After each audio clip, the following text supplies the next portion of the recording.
বাবা, এটার উপরে ওঠো। কি হলো, আসো। এটা কি? বাবা, তোমাকে উঠতে বলেছে, তুমি উঠো।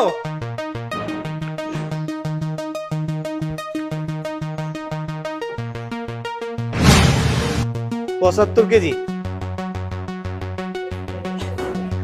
বাবা, তোমার ওজন 15 কেজি কমে গেল কিভাবে? আরে বাবা, এই আমি কিছুদিন ধরে ঠিক মতো খাওয়া দাওয়া করতে পারতাছি না, মুখে ওই রকম রুচি নাই তো, হয়তো সেই কারণে ওজন কমে গেছে। বাবা, তুমি আর একটা মিথ্যা কথা বলবে না। আমি বুঝতে পেরেছি কি হয়েছে, আমি দেখছি।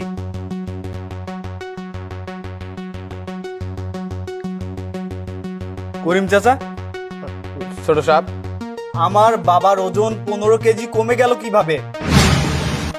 আমি যখন আমার বাবাকে রেখে বিদেশে যাই তখন আমার বাবার ওয়েট ছিল 90 কেজি, বাট এখন দেখছি তার ওজন 75 কেজি।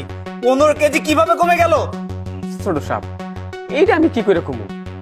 আমি আপনার বাড়ির চাকর, আমি তো বাইরের কাজকর্ম নিয়ে ব্যস্ত। কার ওজন কমলো, কার ওজন বাড়লো, ওইগুলো হিসাব আমি কেমনে রাম কম তো আপনি।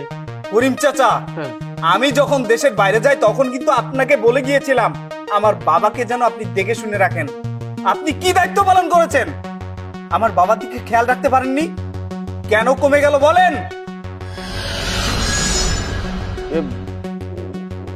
আমি এটা কিছু কম না ছোট সাহেব, আমার কিছু জিগাই না। বুঝতে পেরেছি।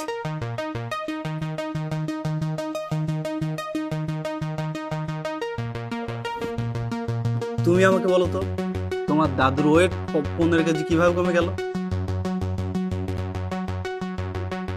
কি হলো বাবা, বলো। বাবা, আমি তোমাকে জিজ্ঞাসা করছি তোমার দাদুর ওয়েট কিভাবে কমে গেল? উনি তো এত চিকন ছিল না। বলো আমাকে, কোনো ভয় নেই, বলো। বুঝতে পেরেছি।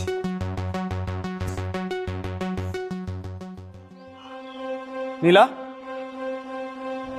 তুমি বলো আমার বাবার ওজন 15 কেজি কিভাবে কমে গেল? আমি কিভাবে বলবো তোমার বাবার ওজন কিভাবে কমছে? ও আচ্ছা, অসাধারণ। তুমিও বলতে পারো না যে আমার বাবার ওজন 15 কেজি কিভাবে কমে গেল। ওকে, ফাইন। নীলা, সামনে আসো। কি হলো, আসো। আমি কেন আসবো? আমি তোমাকে আসতে বলেছি, সেজন্য আসবে। আসো।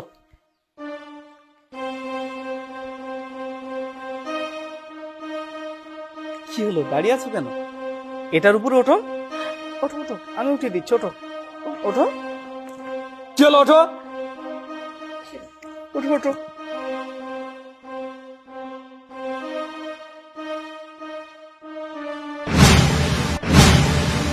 বাহ, 82।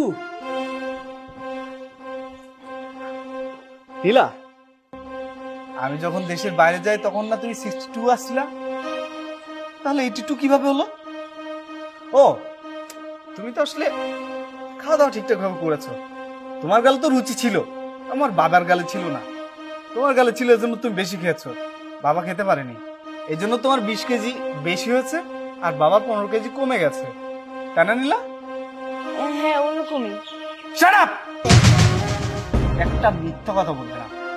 তুমি আমার বাবাকে ঠিকঠাক মতো খাবার দাওনি, তাকে ঠিকঠাক মতো মেডিসিন খাওয়াওনি। সব টাকা পয়সা তুমি নিজের উপর খরচ করেছো। সুন্দর সুন্দর ড্রেস কিনেছো, সুন্দর সুন্দর শাড়ি কিনেছো, গহনা কিনেছো, আর দিনের পর দিন বাইরে খেয়েছো, আর আমার বাবাকে না খাইয়ে রেখেছো। আমার বাবার মুখের খাবার সব তুমি নিজে খেয়েছো। এই, আমি যে প্রবাসে থেকে কারি কারি টাকা পাঠাতাম, এটা কি শুধুমাত্র তোমার জন্য? না, আমার পুরো পরিবারের জন্য। আরে আমরা যারা প্রবাসে থাকি তারা শুধুমাত্র আমার ফ্যামিলিদের জন্য কষ্ট করি। আর তোমাদের মতো বউরা কি করে? আমরা যারা প্রবাসে থাকি আমাদের টাকা নিয়ে তোমরা বিলাসিতা করো, তোমাদের ফ্যামিলিতে দাও। কারণ তোমার কাছে তোমাদের বাবা মারা ইম্পর্টেন্ট, আর আমাদের বাবা মারা তোমাদের কাছে মনে হয় যে জঞ্জাল, আবর্জনা, তাই না? আরে আমরা বিদেশে কষ্ট করি কিসের জন্য? আমরা প্রবাসে দিনের পর দিন না খেয়ে না দিয়ে কষ্ট করি কেন জানো?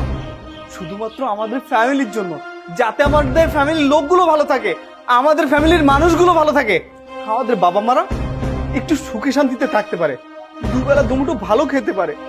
কিন্তু তোমরা কি করো জানো?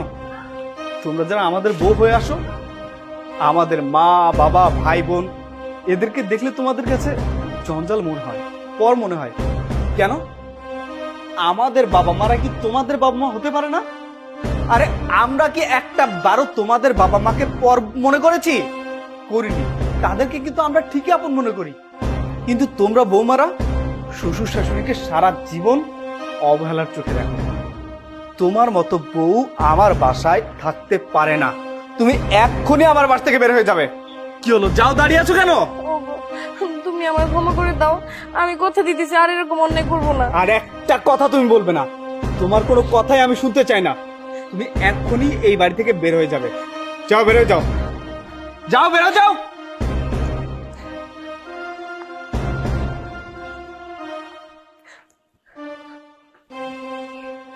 বাবা,